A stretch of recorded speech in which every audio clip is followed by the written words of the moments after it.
right, so we are coming into March. That's exciting because in the very word March is forward movement.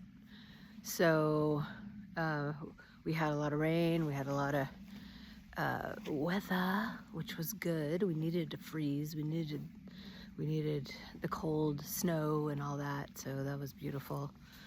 And just in time for the next phase, which is the spring. And we're in Pisces. We're about to have a full moon and a lunar eclipse, as you probably know, because it's all over. And people keep asking me, oh, what do you think about all this planetary action? I'm like, I don't know. I just pay attention to the sun and moon. I'm like the astrologer, anti-astrologer, because my experience, okay, so let me give you a little background. I was obsessed with astrology for a long time, learned this style called shamanic astrology, and then started getting into readings and the different aspects. And what I started realizing also at the same time was like studying the vibrational physics of this reality, how our minds are creating everything, and how there is like a vibrational energy all around us. We have a vibrational field, a toroidal field. Everything has a toroidal field, and if you look at like ferns, the way they grow, or other plants from the center out, that is showing you that energetic field.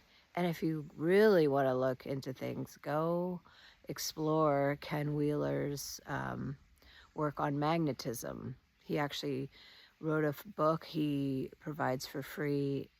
He's just kind of an a-hole, so it's really hard to listen to him. But his work with the ferrocell and magnets is quite amazing to see what is going on with magnets. We are magnetic. We have iron in our blood. So we forget. We're always like, these metals, it's so scary. We are metal in a lot of ways. So we are always this inner outer reflection. So we have iron in our blood. We have the nerves, which are electric. So there's electricity and magnetism, the blood and veins, red and blue, red shift, blue shift. There's this dynamic that the friction creates the energy. And I was talking about in Pisces season, if a lot of Pisceans, if you don't have enough iron in the blood, you don't have enough oxygen flowing, and you can feel really like the outer world the pressure is almost too much, because we have pressure in our bodies to keep things flowing. Otherwise, everything would be at the feet, right? So we have this pressure that keeps things moving. And I'm getting off track, but the point is, with my experience in studying vibration and subtle energy and astrology, I started to realize what does the brain do when you get a prediction from an astrologer, or you get told, oh, you're going to go through this and it's going to be really hard, and it's going to be, what does that do to your mind? I mean, I had a friend, an astrologer told her dad was going to die, and he did die. But okay, so he was right, but at the same time, she spent that whole year like fretting about it and being really upset about it. And also, I think it's an abuse of power, because maybe that seeds the energy field. Okay, that's what I'm talking about. When you bring vibration and astrology together, you seed the energy field with information. So these astrologers have been trained by other astrologers. It goes way back. There's lots of ways to look at the chart, and there's different styles, tropical, sidereal. It's all gotten very, very complex. That's why when I started to really tune into astrotheology, I started to understand the path of the sun and the moon, and how that can give you all your information you need, and you can interpret it. Other people don't need to interpret it for you. You know, it's nice. I've had a lot of readings. I've benefited from them, but you don't necessarily need to do all that and to have an astrologer and to, you know, it can be very validating to just go on astro.com and look up, if you're not feeling good, look up your daily thing and see what they say after the fact. And then you can go, oh, well, Mars was in my moon, so that's why I was feeling so angst. You know what I mean? So there's ways to just simplify. And also these luminaries, the sun, the moon, the outer planets and the inner planets are all frequencies, light. So sun and moon are a harmony. And I really love when the full moon is building and the sun and the moon are out at the same time, because they move in very specific patterns. And the patterns are actually amazing and also represent a slice of the toroidal field that is all around us. So there's lots of math, sacred geometry. There's this amazing synchronistic energy to this reality. And so when you understand, like last night, the Cancer moon was really high in the sky at its peak, which is about 6 hours after rising. You know, the moon has a little bit of lag, and it moves in a little, like there's a pattern to every 2.5 days. It goes in a different sign, but there's also a little bit of variation for that. So it wasn't quite in the peak spot, because I have a spot that I look at for peak times, and it's in the south. It faces the south. And I look up and I go, oh, the moon's really high because it's in Cancer. Cancer is the highest point in the sky that the sun and the moon will go into. And when the moon and the sun are close to me, they're high in the sky, because that's how our perception is. So our eyes can trick us. So when it's low in the sky, it's on the horizon. And when it's high on the horizon, it's far away from us. That's what I meant to say. When it's low in the sky, it's far away. High in the sky is close. So the impact is different from these luminaries month to month. And if you follow the rhythm of it and the 8 cycles that we go through, which were, at the core of many traditions, they follow the equinoxes, the new, the solstices, equinoxes, and then there's some cross quarters in between. And that really helped to know when to plant, when to be, make babies, when to, all the things, because it was based on light and frequency. And it's simple in a lot of ways. So I want to come back to this simplicity, because it's getting so complicated out there with information. And I understand if you have an astrologer you like to listen to and they make you feel good, that's great. But I don't like when I listen to one and they say, oh, today's going to be this for Virgos or that for Libras. And I don't need that. I want to create my own reality in every moment. So what has been figured out and what is going on also, just generally, with all this information being dumped on us about the evils of those who are behind the controller, the so-called controllers, these old bloodlines that are connected to old, foundational businesses that kind of took over and came in around the turn of the century, to taking advantage of a reset. I don't know. The history is all crazy. And there's so much information. Literally, whatever you go looking for, you will find in this reality. And that's magical. So what all that stuff shows me, all that dark, dark energy, is that this place is magical. And they know it. And they're inverting it.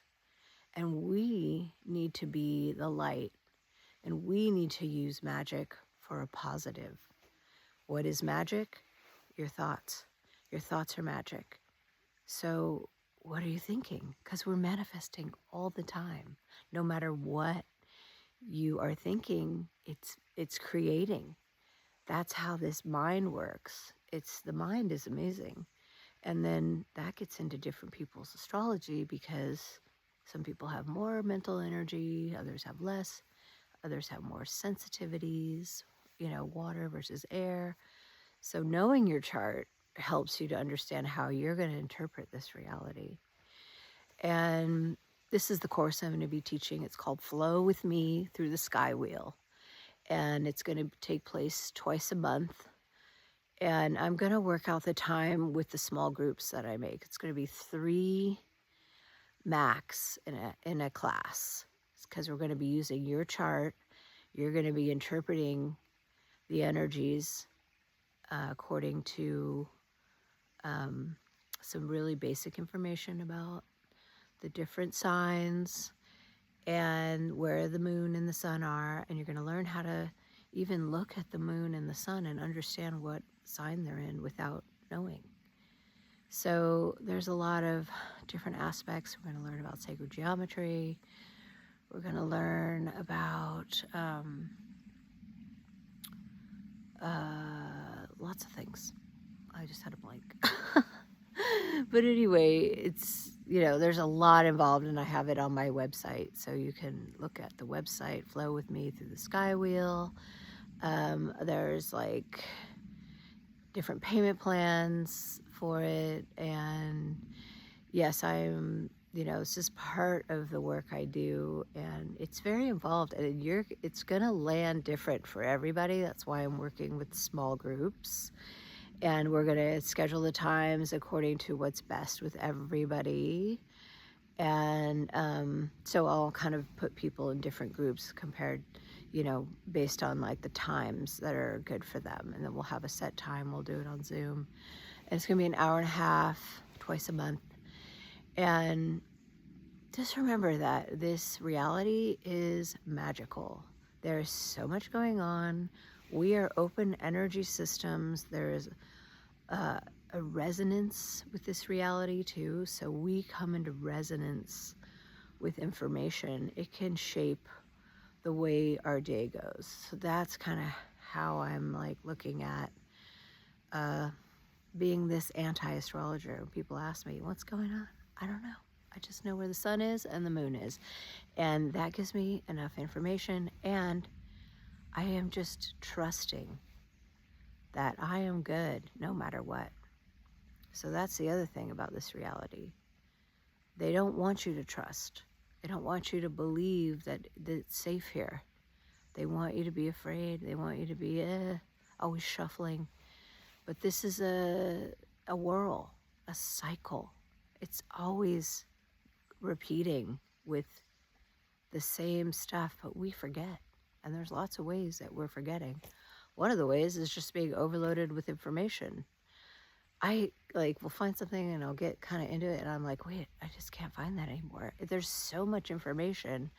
It's things are getting lost in the shuffle. So just breathe, clear yourselves, put your arms out, up, and pull down with an audible exhale. Go outside and do that 3 times. Maybe even 4 times. And the physics of that is that you raise your arms up, you actually activate your lower chakras. The sound of the falling sound is actually working to clear the body of energy. So we all know about sound baths and things like that, but there's simple things we can do to clear our energy field. And this is a good time if you want to have a clearing, to really clear out old stuff from your system. Contact me for a free consult, because clearing the energy field of the past can be so helpful. And it really is, I'm using magic science. It literally is shapes. Shapes are resonating with your organs, your nervous system, and it has this amazing way of changing it to a higher vibration, and you will feel better on a subtle energy level, because we do not address the metaphysics. We address the physical. All this like health, psyops, I mean, everything is like, what do you do? What do you do? Parasite cleanse, this, that, the other. My dad said he's taking Shilajit, which I just cracked up. I was like, oh, you're having dirt from the Himalayas? I mean, we can get dirt here. And I've tried it. It works for a little bit. And then it was like, I don't know. It just wasn't really. So there's a lot of different solutions out there. And you really like strengthening your bullshit meter will help know that, like, oh, you know, maybe this isn't the right thing for me. Maybe I do need this. All I know is the sun is amazing. If you can get into the sun for an hour or, you know, even 20 minutes, it takes food, it takes our minerals, and it transforms things. This is why, you know, 2020, they wanted us in the house taking vitamin D, which is not the sun. It does not have the same effect. And it's also brought to you by pharma.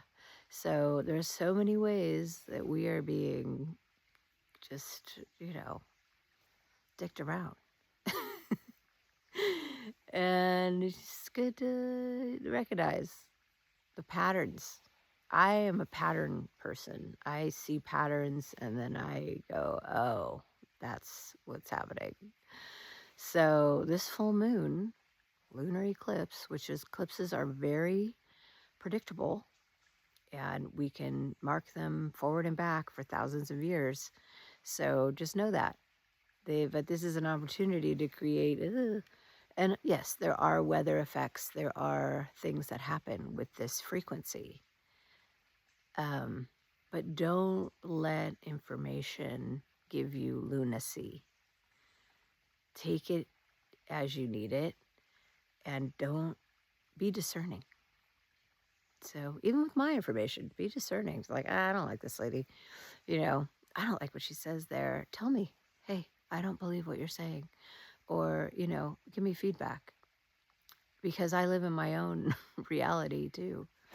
So, and it's just been my experience noticing and learning about different things. I have my perceptions. Perception is really interesting.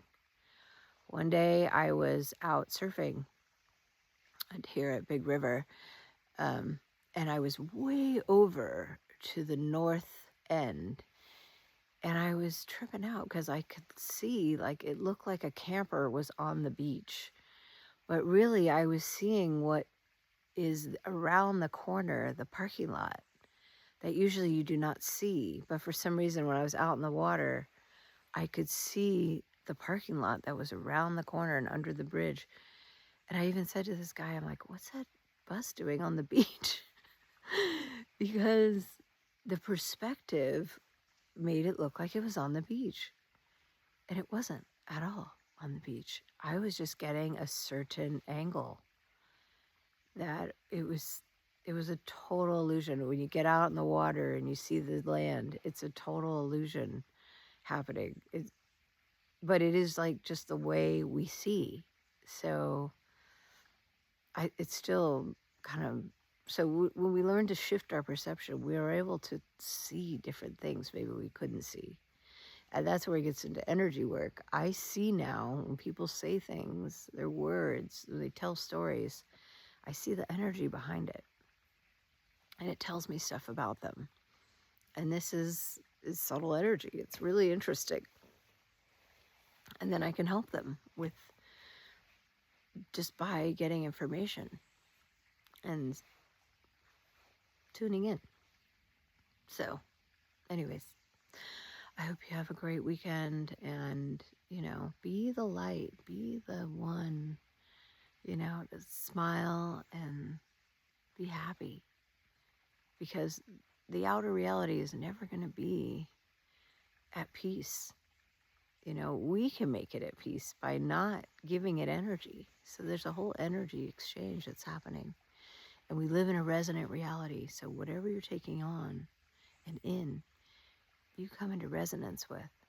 So if you're also researching dark information, clear your system and recognize that it can affect you and it can take you over. So we have to be careful about that.